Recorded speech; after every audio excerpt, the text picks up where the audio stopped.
নমস্কার, আমার নাম পুরু ধাওয়ান এবং আজকের এই ভিডিওতে আমরা আলোচনা করব কারা বেশি করে পক্ষাঘাত, স্ট্রোক এর মতো সমস্যার সম্মুখীন হন।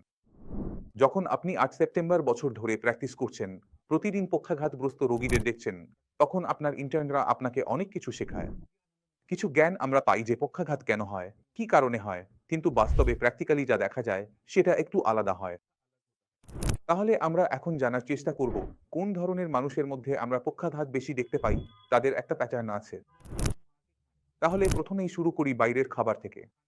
যদি কেউ বাইরে থাকে এবং সবসময় বাইরের খাবারই খায়, বিশেষ করে ফাস্ট ফুড বা ভাজা খাবার খায়, তাহলে তাদের মধ্যে পক্ষাঘাত হওয়ার সম্ভাবনা বেড়ে যায়।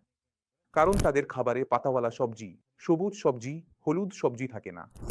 যার ফলে তাদের পেট প্রায়ই খারাপ থাকে, কোলেস্টেরলের মাত্রা বেশি হয়, ডায়াবেটিসও দ্রুত হয়। এতে তাদের পক্ষাঘাত হওয়ার সম্ভাবনা আরও বেড়ে যায়। কারণ বাইরের খাবারে লবণও বেশি থাকে, বেশিরভাগই ভাজা হয়, তাই কোলেস্টেরলও এই কারণে বেড়ে যায়।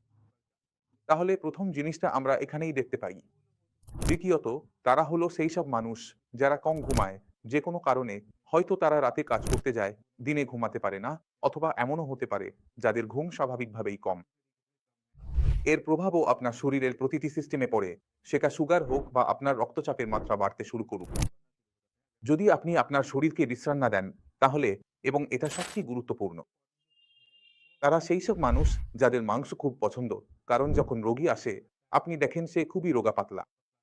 আমরা জিজ্ঞেস করি, কিছু খান কি না? কিছু খান বললে জিজ্ঞেস করি, আপনি কি লাল মাংস খান?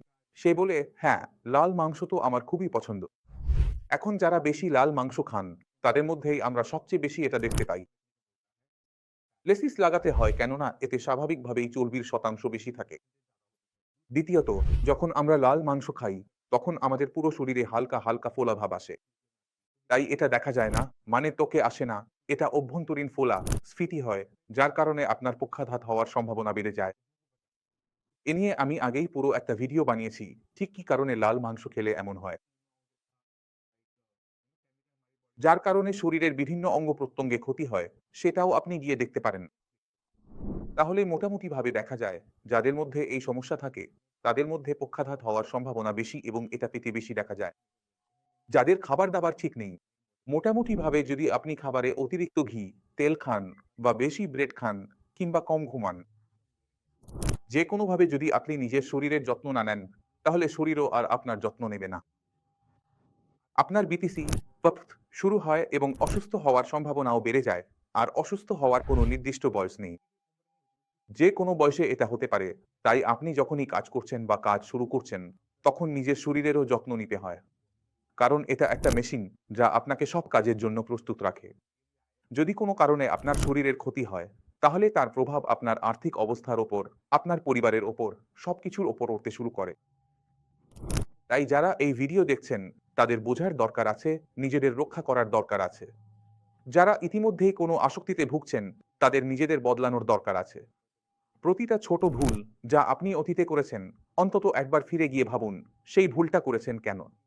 কারণ যেদিন আপনি নিজের ভুলটা বুঝতে পারবেন, সেদিন অন্তত আপনার পরিবর্তন শুরু হয়ে যাবে। এখন আপনার শহরের মধ্যে যে রোগটা রয়ে গেছে, সেটা কিভাবে শেষ করতে হবে, সেই উপায়গুলো আমি আপনাকে আগেই বলে দিয়েছি। তাই আমি চাই, প্রতিটি ভিডিও দেখুন, প্রতিটি সেই রোগীর সঙ্গে দেখা করুন, যে আপনার মতো এবং এই রোগ থেকে বেরিয়ে এসেছে। তাহলে আপনার কাছে খুব স্পষ্ট হয়ে যাবে কিভাবে আপনাকে এই আসক্তিকে হারাতে হবে। আমি আশা করি এই ভিডিওটি আপনাকে তথ্য দিয়েছে। সন্দেহ থাকলে 3D মাইন্ডে স্বাগত। পুরো টিম ও আমি আপনার পাশে। এখানেই শেষ করছি, পরের ভিডিওতে দেখা হবে।